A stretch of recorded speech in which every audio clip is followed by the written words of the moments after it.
साथ भोपाल से बड़ी खबर आपको बता दें, जहां मध्य प्रदेश में उपचुनाव के लिए कांग्रेस के प्रत्याशी घोषित हो गए हैं। बता दें कि विजयपुर से मुकेश मल्होत्रा को प्रत्याशी बनाया गया है। बुदनी से राजकुमार पटेल को टिकट मिला है। 2023 में रामनिवास रावत के खिलाफ निर्दलीय चुनाव लड़ चुके मल्होत्रा 2023 विधानसभा चुनाव में मिले थे 44,000 वोट। 2023 तक मुकेश मल्होत्रा बीजेपी की राजनीति करते रहे। सहरिया विकास प्राधिकरण के अध्यक्ष भी रह चुके हैं मल्होत्रा। बुदनी में 2024 विधानसभा के उम्मीदवार विक्रम मस्ताल को पीछे किया गया। राजकुमार पटेल दिग्विजय सरकार में मंत्री रह चुके हैं।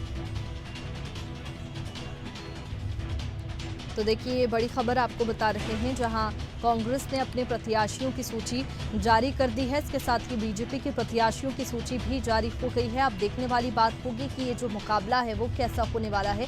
मध्य प्रदेश उपचुनाव के लिए कांग्रेस के प्रत्याशी घोषित हो चुके हैं।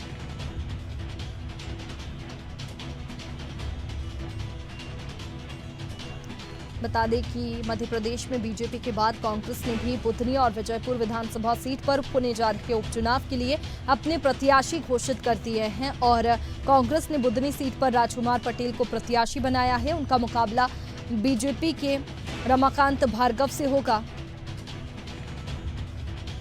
और वहीं विजयपुर सीट पर मुकेश मल्होत्रा को टिकट दिया गया है। उनका मुकाबला वन मंत्री रामनिवास रावत से होगा।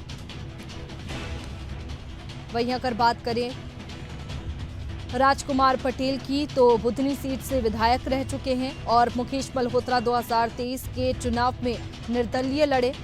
कांग्रेस ने विजयपुर सीट से जिस मुकेश मल्होत्रा का प्रत्याशी बनाया है, वे 2023 के विधानसभा चुनाव में इस सीट से निर्दलीय चुनाव लड़े थे और इस चुनाव में तीसरे नंबर पर रखे थे।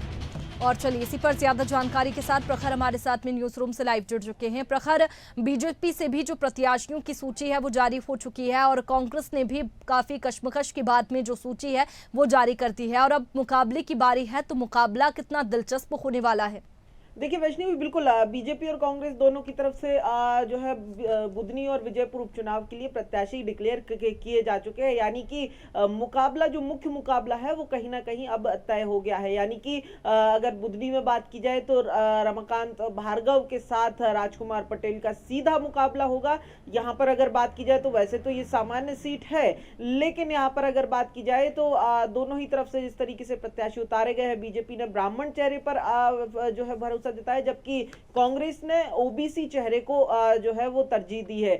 बुदनी में जिस तरीके से राजकुमार पटेल को टिकट मिला है, दिग्विजय सिंह करीबी है, यानी कि दिग्विजय खेमे का टिकट कहीं ना कहीं माना जा रहा है, क्योंकि दिग्विजय सरकार में मंत्री जो है वो राजकुमार पटेल रह चुके हैं। पहले बुदनी से विधायक भी रह चुके हैं। लगातार अगर बात की जाए तो पिछले बार यानी कि 2023 के विधानसभा चुनाव में राजकुमार पटेल को कांग्रेस पार्टी ने पीछे किया था। उनकी जगह पर युवा चेहरे विक्रम मस्ताल को आगे किया था, जो कि कमलनाथ के करीबी माने जाते हैं। कमलनाथ कोटे से टिकट माना जा रहा था वो, लेकिन इस बार उपचुनाव के लिए विक्रम मस्ताल यानी कि युवा फेस को पीछे करते हुए बुजुर्ग और अनुभवी रमाकांत भार्गव को आगे किया। देखिए, इसके पीछे एक वजह यह भी है कि ये जो बुदनी विधानसभा है, यहाँ पर किरार यानी कि ओबीसी समाज का दबदबा है और ये पहली बार होगा कि बीजेपी ने किरार या ओबीसी उम्मीदवार को आगे न करते हुए ब्राह्मण चेहरे को आगे किया है और इसीलिए कांग्रेस ने यहां से ओबीसी चेहरे को आगे किया है। यानी कि सीधा मुकाबला ब्राह्मण वर्सेस ओबीसी होगा। ऐसे में एक कहीं ना कहीं एडवांटेज कांग्रेस उठाने की कोशिश राजकुमार पटेल के ओबीसी वर्ग से होने का करने की कोशिश करेगी। वहीं अगर बात की जाए विजयपुर में भी अगर बात की जाए तो कांग्रेस पार्टी ने यहां पर युवा चेहरे पर भरोसा जताया, लेकिन जो मल्होत्रा को जो टिकट दिया गया है उनकी अगर बात की जाए तो बीजेपी की राजनीति करते रहे हैं मुकेश मल्होत्रा, जबकि राज्य मंत्री दर्जा प्राप्त भी रह चुके हैं। सहारिया जनजाति से आते हैं और सहरिया विकास प्राधिकरण के अध्यक्ष भी रह चुके हैं, यानी कि राज्य मंत्री का दर्जा बीजेपी में रहते हुए उन्हें मिला था, लेकिन 23 में टिकट ना मिलने से नाराज थे और 2023 के विधानसभा चुनाव में निर्दलीय उम्मीदवार के तौर पर उन्होंने चुनाव लड़ा।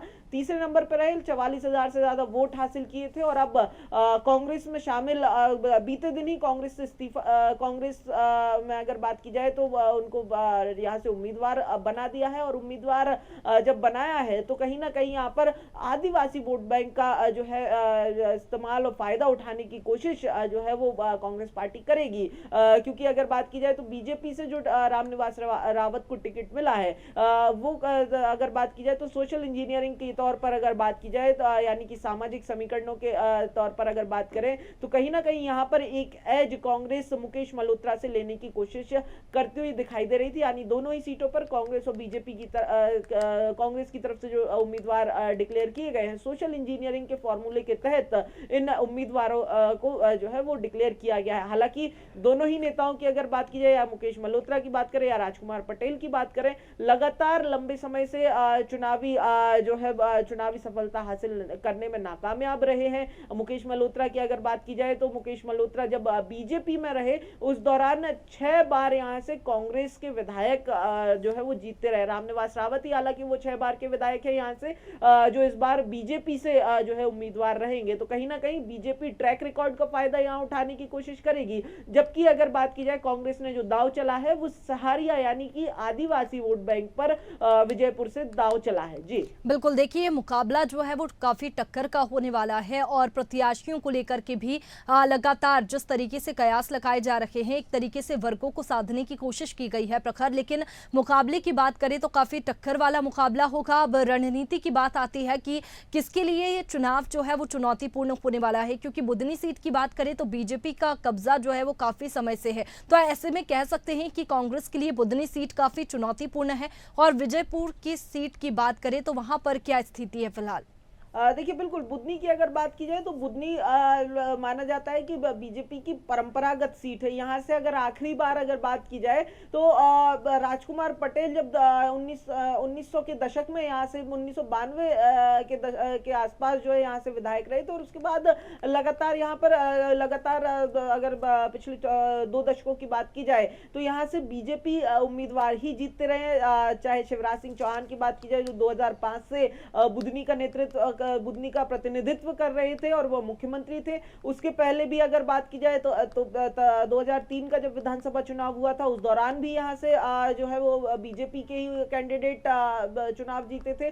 तो ऐसे में ये जो सीट है, और इस बार जब शिवराज सिंह चौहान खुद चुनाव नहीं लड़ रहे हैं, लेकिन कहीं ना कहीं फेस जो है वो शिवराज सिंह चौहान का ही यहाँ पर इस्तेमाल किया जाएगा, बीजेपी के काम इस्तेमाल किए जाएंगे। तो कांग्रेस के लिए ये सीट चैलेंजिंग मानी जा रही है। राजकुमार पटेल भी लगातार यहाँ से चुनाव हारते रहे हैं। बीता चुनाव भी कांग्रेस हारी थी, बहुत बुरी तरीके से हारी थी, लगभग 4.25 लाख की लीड यहां से बीजेपी। बिल्कुल, अब ये देखने वाली बात होगी कि नतीजे क्या कुछ कहेंगे, क्योंकि जो मुकाबला है वो टक्कर का होने वाला है। शुक्रिया प्रखर आपका तमाम जानकारी के लिए। तो देखिए, मध्य प्रदेश में उपचुनाव के लिए कांग्रेस के प्रत्याशी घोषित हो चुके हैं। विजयपुर से मुकेश मल्होत्रा को प्रत्याशी बनाया गया है, बुदनी से राजकुमार पटेल को टिकट मिला है और ऐसे में जो मुकाबला है वो काफी टक्कर का होने वाला है। इसके साथ ही चुनौतीपूर्ण भी है।